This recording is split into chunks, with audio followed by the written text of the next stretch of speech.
Hey y'all, welcome back to the Flower Hour. I'm Erin Small, the Agriculture Extension Agent in Prince Edward County with Virginia Cooperative Extension. Today I'm joined by Betsy Burch of Rosefield Farm and Flowers in Appomattox, Virginia. Betsy is a farmer florist who has built a beautiful business centered around growing flowers, creating arrangements, working with brides, and she's also dabbling a little bit into dried herbs, dried flowers, and the products you can make with them. She's sharing the beauty of her farm with her community in many different ways. And Betsy, I'm just so excited to have you here with us today. Thank you. I'm excited to be here. Good morning. Good morning. You told me your morning started very early, Very early, very 4 early. a.m. 4 a.m. I'm Love it. up. Yeah, I'm What you been up. up to? I have had coffee. I did my devotions. I went and watered. Of course, as hot as it gets, you have to start early in the day. Just walk through my flowers with a cup of coffee. And let's see. Then I went to a venue that I had a wedding over the weekend and had to clean that up. And my husband had to put some implements on a tractor, so we did that. Wow. And y'all, And it's now I'm here. 9:15 in the morning and she has done all of this. I love it. Yes. So Betsy, I always love to start with this question. What was your first memory involving flowers? First memory was my grandmother's flower garden. She had old-fashioned flowers, and we would go out and cut early in the morning and put them in a vase and put them on our table. I love that. So when you were a little girl, did you envision flowers for your future life? What did you want to be when you grew up? Not as a job, more as a hobby Mm-hmm. and just a love for the flowers, planting. She loved to plant flowers. She's one of those that could stick anything in the ground and it would grow. I love So that. that's kind of what my, I guess, vision of flowers was Yeah. back then. Did you have another career that you always had goals of I doing? did. I didn't know what I wanted to do when I graduated high school. So, and it wasn't as many options as it is now for girls. So, of course, I went through the whole teacher thing. My mom was a teacher. Mm-hmm. So, I liked healthcare. So, it kind of guided me into that. I started in nursing and didn't really care for that part of it. So I switched over into respiratory. Okay. So I became a respiratory therapist and I did that for 32 years. Oh wow. So built a full career, Yeah. lifelong career out of that. And up until the day I retired, I was still thinking, what did I want to do with my life? Mm-hmm. What did I want to do when I grew up? Yeah. So the years just flew past. I love that. So how did flowers end up becoming part of your life story now? Um, I guess it pretty much started when in respiratory, one of my friends, classmates, her son was getting married.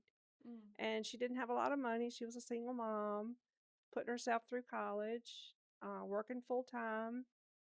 And I was like, hey, I got tons of flowers in my yard if you want to just use what I have growing. And she was so excited about it. So we just picked and made the bouquets and went to the church and decorated. And that was my first wedding. Yeah. And she was happy. Didn't cost her anything. Mm-hmm. So, I love that. I know for me too, it kind of happened organically. I was a bridesmaid in one of my good friends' weddings, and the flowers arrived, and they were selling 5-gallon buckets for her wedding that day. So oh, God. I like to do hair and stuff, and I was helping my friends, do their hair for the wedding. And then she was like, "Does anybody here know how to arrange flowers?" And I was like, "I can do it." I took a class at Virginia Tech and how to do this, and you know, doing her wedding, I was like, huh, I actually can do this. And people kind of complimented what I did. And I Yeah. was like, wow. And it just kind of organically happened from that. Yep. So I guess Exactly. similar from you, just, a kind favor to somebody. And then it turned into a, wow, you can do Just a this. moment. Yeah, I can Yeah. do this. Yep. I love that. So every farmer has their what have I gotten myself into moment. Do you have one of those? I have lots and lots and lots of those. It's been trial by error. Um, One of the worst things that I got myself into was a wedding, and she wanted burgundy sunflowers. So she told me far enough ahead in the season that I could get them planted and, grow them myself and have them. Well, then a groundhog It was 2 weeks before the wedding, and Oh, a oh groundhog no. got in there and, I mean, totally massacred all the burgundy sunflowers. Oh, So, of course, I reached out. I was in the Cut Flower Association, and I reached out to all the flower farmers, and it took me probably 2 days and 4 sheets of paper of every flower farmer that I called from Florida up to Maine, across Kentucky, Indiana. I reached out to everybody. mm, And finally, I reached out to a girl in Oregon, and she had burgundy sunflowers. And it was amazing wow. because each flower farmer I called, they had friends or just neighbors that grew flowers. So they're like, Mm-hmm. well, hold on, let me go check with Yeah, my neighbor. yeah. And this girl finally, I mean, she was amazing. She sent me 4 boxes of burgundy sunflowers, and she also grew David Austin roses. So she Oh, sent me a whole my box of favorite. David Austin roses Oh, just to compare what her flowers look like to mine. And yeah. so it was amazing. It That's worked great. out. It worked out, but I ended up with shingles and hives, and Oh, it was not a it wasn't a joyous wedding for oh my me. gosh. That sounds like one for the books. Yeah, very stressful. Oh. So speaking of that stress, is there a side of you that comes more naturally, the growing or the designing? Definitely the growing is where my Uh-huh. love is. Mm-hmm. Um, I do enjoy designing when it's not in a more of a formal, stressful time, but just Mm-hmm. to throw the flowers together. Mm-hmm. Um, and my style, if I have to do a formal style, then that's stressful. Yeah. So Yeah. definitely the growing is where my love is. Mm-hmm. And each year I keep redoing my business plan, Mm-hmm. and it always goes back to growing Mm-hmm. more so than, the weddings. And Yeah. so, And if that's where your heart is, you'll be more successful, I would think, yes, in that side of things. Not that you can't exactly. do the other, but it's going to be more draining for you to do the Exactly. other. It's hard to do both well, Mm-hmm. Mm-hmm. is what I'm found. Yeah. But I keep doing both. Same, same. And I'm learning the growing side of things Yes. and struggling with the heat as we all are right Yes. now. I mean, my irrigation is down, but it's still dry as concrete out there. So, Betsy, you've been a part of some really important moments in people's lives. Do you have one wedding that you will never forget? I'll never forget one of the girls that helps me. Her niece was getting married, and this was last November. Mm-hmm. And I was kind of sweating it because she wanted that was the most important part of her wedding were the flowers. She didn't care about anything else. She Mm-hmm. just wanted flowers of all different colors, whatever I had growing. Of course, it's in November, Mm-hmm. so that was a challenge. But thankfully, our season's kind of changing, and I did have tons of flowers.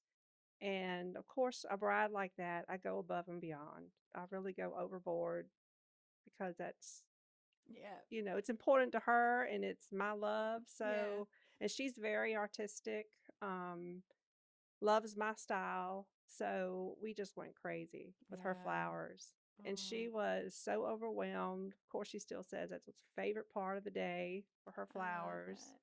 And it's fun as a designer too when you get the freedom to really Yes, create. And I know I love exactly. that when I'm working with the bride and she says, "Here's my color palette.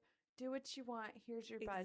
Like Exactly. it's so nice. I love that. This was just a free for all almost. Yeah. She just Oh, how she fun. trusted me, and it was Yes. whatever I wanted to do. She Yes. would love. How fun. So, have you ever worked a wedding or event where everything seemed to go wrong, but Yes. somehow it worked out? It always does. It Yeah. always works out. Um been a lot of the last minute, guests are getting there and we're finishing up something. I guess the worst case was I loaded up. We had so many flowers for this one wedding, and we packed the van up early that morning. I mean, that night.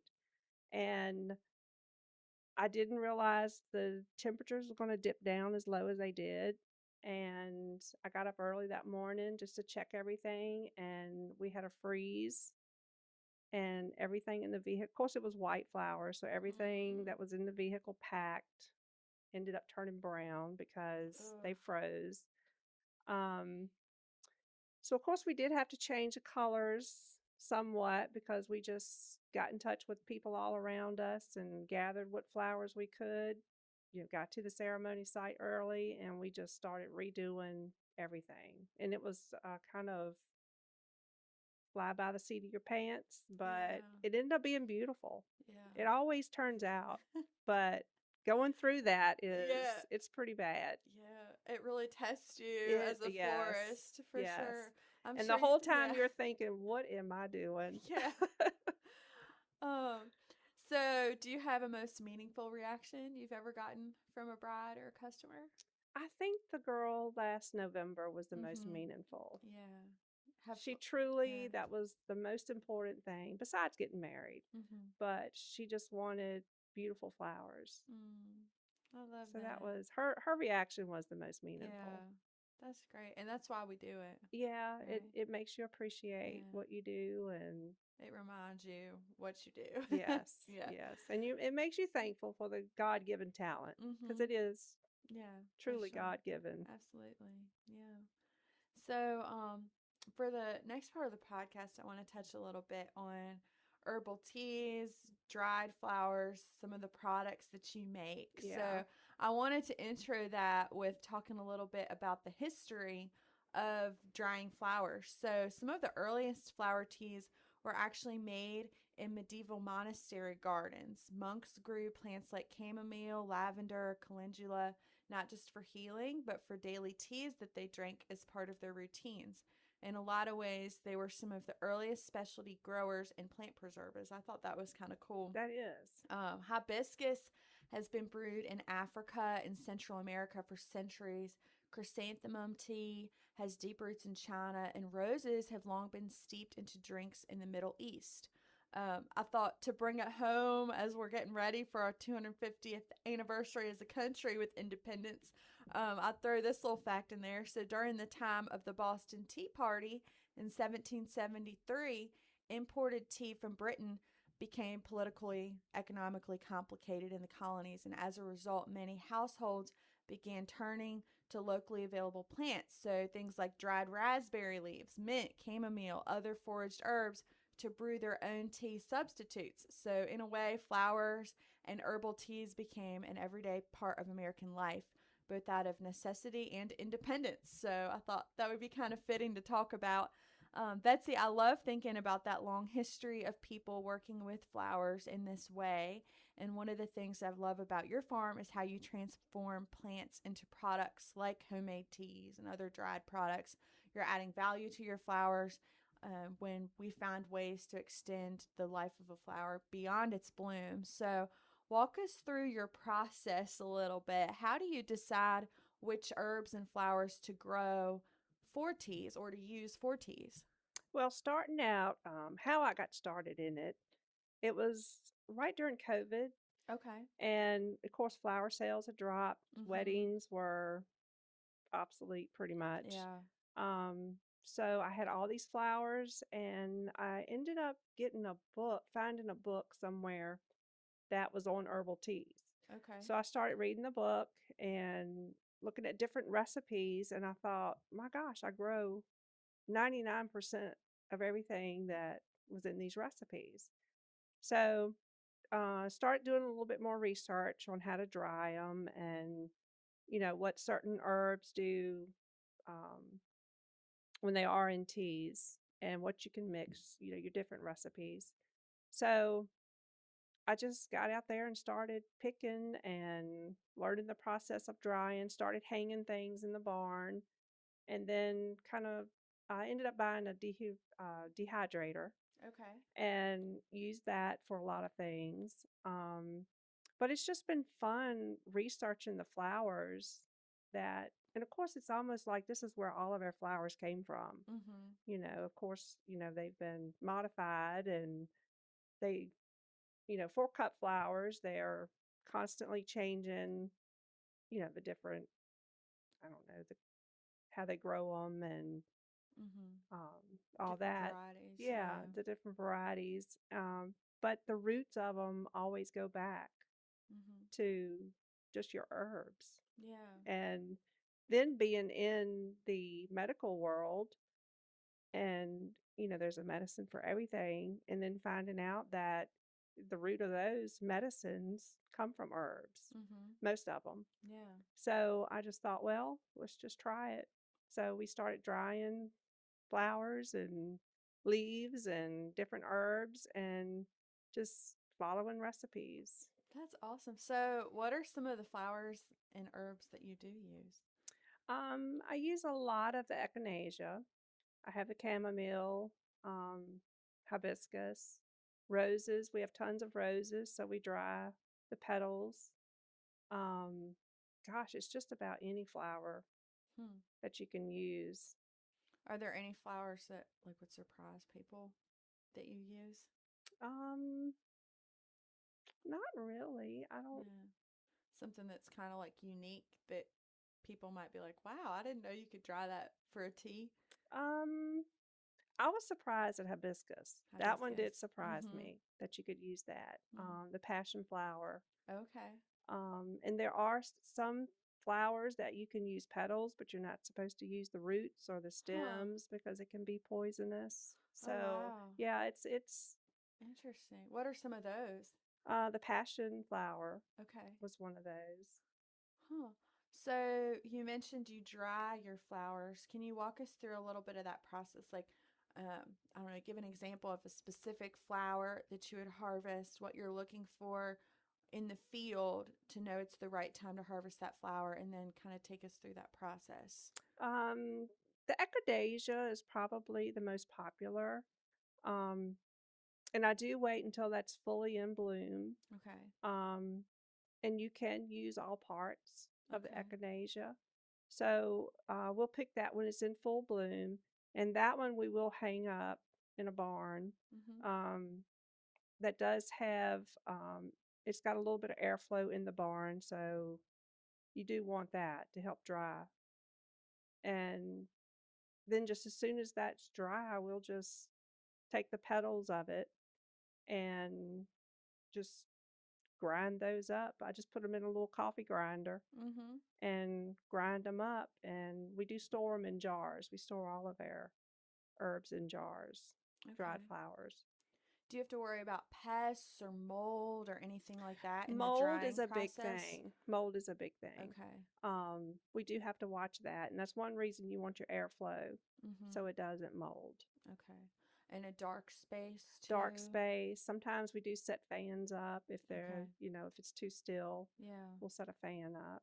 But for the most part, Yeah. they'll you can just hang something up and it'll just Yeah. dry. How long does it have to dry typically? It just depends on what the water content is Okay. in the flour. So like So leafy herbs would dry faster, would you yes, say? yeah, with a Okay. high temperature, Okay. yeah, within a week. Yeah. So you're also getting into essential oils a little bit too. Yes, So tell me a little bit about that. that's a new thing that we're just really Yeah. experimenting with. That's fun. And that's a lot of research as far as the oils you can use. And that's more of a structured thing, like measuring everything has to be precise, Okay. measuring it out and making things. So that's we're in the early baby steps of that. Yeah. Where are you doing your research to learn about how to do distilling of flowers and the A lot of processing? books. A lot of Yeah. books. I do Okay. use the internet some, but Mm-hmm. you know, I don't know how much you can trust a lot of the. Yeah. Yeah. So I'm trying to A lot of really books. get, yeah, Yeah. books and articles about it. That's great. I know there's a few extension publications out there. Virginia State does stuff with edible flowers and processing flowers. So I know there's a few extension publications Oh, out there for us. So wow. that might be something cool to check out Yeah. too to see. So do you have a plan with how you are going to market these products? Have you been doing something with your teas as far as getting them out to customers? We do sell our teas. We used to do farmers markets and Okay. a lot of the pop up little vintage markets, and we would bring some of our teas just to test them out. Mm-hmm. And they did sell. Now it's more just word of mouth, Mm-hmm. and your customers telling other customers and Yeah. family. So it spreads to me quicker Okay. that way Yeah. for us, and the speed that I like. So I gotcha. Are your family the taste testers of your new they're teas my or taste testers. We experiment a lot. Yeah. I know teenage boys have a lot of honesty in their face probably when Yes. they try something. Yes. That's Especially great. when I bring it to them, I'm like, I want you to try this. And then it's, oh, Yeah. mom, Yeah. they've come to hate flowers and herbs and Yes. anything dealing with growing. Yes. Yeah, I was doing a winter pea variety trial, and one of the factors in it was taste testing the pea leaves. And I had some of my guy friends. I was like, y'all try these because I knew they'd be really Uh honest. huh. And they were like, What is this leaf you're giving us to try? But it was interesting to see, it helped me get my data I needed, I guess. Yeah. Um, well, that's pretty cool. So, as far as selling a product that's edible, is there anything you've had to do, like labeling wise? Yeah. Labeling wise, you do have to give your ingredients Okay. in there, All is the right. main The thing. main thing. Yeah. Okay. Do you have a website that you sell things on I do not. or That's, okay. being a one woman show, Yeah. it's all the social media, website, all of that is like lagging. It becomes a lot. It does. Becomes a It lot. does. There's not enough hours in the day No. to. No. And I know I'm kind of jumping around here, but something else you do on your farm that I thought was so smart is you have photographers come to your farm Yes. and you make a little profit off of them using your cottage garden and your Yes. greenhouse that you've got. Tell us a little bit about that. Yeah, about probably 4 or 5 years ago, we built a little garden house out of old windows, Yeah. and we put in, I guess it's more of an English garden. We put in a lot of herbs and flowers, Mm-hmm. and actually was more for me, just a space to enjoy and kind of Yeah. downsize things, rather than just field planting. Um, so anyway, it we had a did have a photographer come out right after we did it.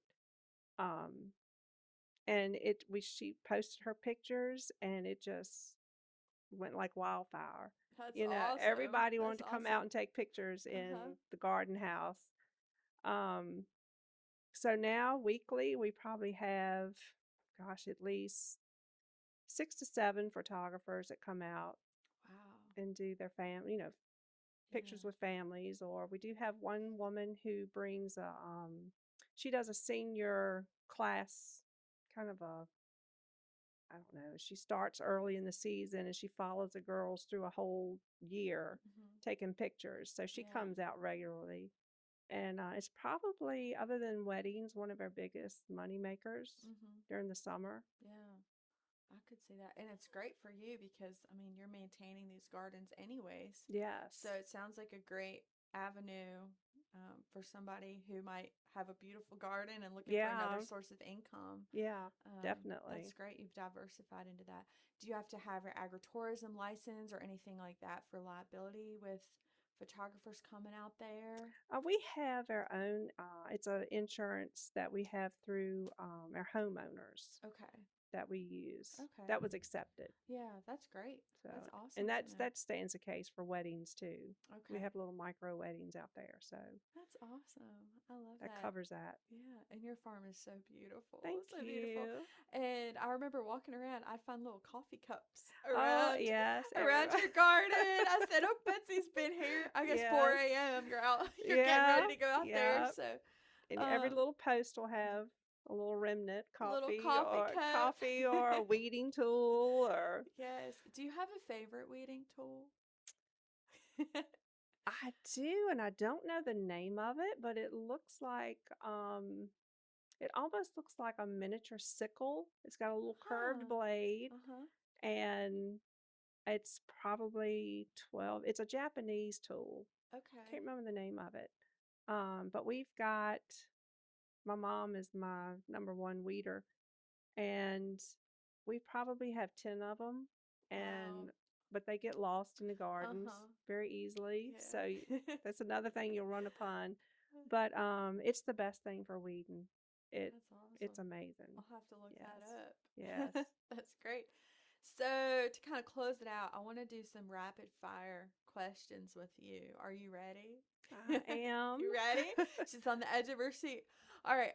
So do you have a favorite flower? Oh, that changes every season. I would say lilac. Lilac, and it smells so good. Yes. What, what's your favorite flower scent? Lilac. Lilac. Yeah. It's It kind of brings a up two for two. Yeah, and it brings up the just reminds me of my grandmother. Oh, She had the old-fashioned that's lilacs. sweet. Very So, sweet. Do you have a favorite season on the farm? I would have to say early spring. Mm. Springtime, yeah. Things are just Just starting, starting. reminding you there's life again. Exactly. And all the little seeds that you've planted are starting to come up, and Yes. it's just, yeah, Refreshing. it is. Do you like sunrise or sunset? We have gorgeous sunsets Mm. over the Blue Ridge Mountains, Yeah. over in the flower bed. So Mm. the sunsets are gorgeous. Love that. Coffee or tea? Coffee. I gotta have coffee. One flower everyone should grow. Zinnia. And they're awesome. They're They so are, pretty. that is the workhorse of the summer Yes. flowers. Yes. What is one flower you'll probably never grow again? Oh gosh, I can't name one really. I'm Most always trying different flowers, and my biggest thing is just not doing the research for, your dirt, your testing. Mhm. So I'm constantly, well, I must have not put that in the right kind of Mhm. dirt. So Yeah. Do you do your soil testing with extension? I don't. You don't. Okay. I'll leave that out there. So, I don't want to lie, but I don't. that's okay. So, if those of you listening are wondering, Extension does do soil tests. And I'm going to start. Yes, after today. You can get your Yes. boxes on the way out today. Yes. So Extension does do soil testing if that's something that you're interested in, listeners. We do our tests, send it off to the lab at Virginia Tech. You get your results in 2 to 3 weeks, depending on the time of year and how busy the lab is. And your local extension agent can go over those tests with you. It'll give you recommendations for what kind of fertilizers and additives to put in your soil. So that's something that is a very useful tool that Betsy's going to jump on board with. Every year I say I'm going to, and I'm always so behind. Oh, I stay behind. Same. So I end up just throwing the seeds out there Yeah. and planting my plants. And yeah, a little lime, a little tin if you need yes. to. So when people think of Rosefield Farm and Flowers years from now, when your kids are looking at the farm, what do you hope that they remember? I hope they have the same memories that I had of my grandmother's with the flowers. Yeah. Just the beauty of it, and all the birds and the bees it brings in, and just God's beauty. Yeah. Peaceful space. Yes. So, Betsy, thank you so much for sharing your story with us today. It's been just a pleasure hearing your journey behind Rosefield Farm and Flowers and the passion that goes into everything that you do. Is there anything else you wanted to share with us? Oh, no, I can't think of anything. Yeah. So, I appreciate you having me. yeah, thank you so This much is for fun. being here. If listeners want to visualize your farm, visit your farm, anything like that, where can they go to find you? Yeah, we're on Instagram and Facebook. Okay. Their website's getting worked on now. Okay. So they can go there, or they can just come out and visit us. That's great. In Appomattox County? Yes.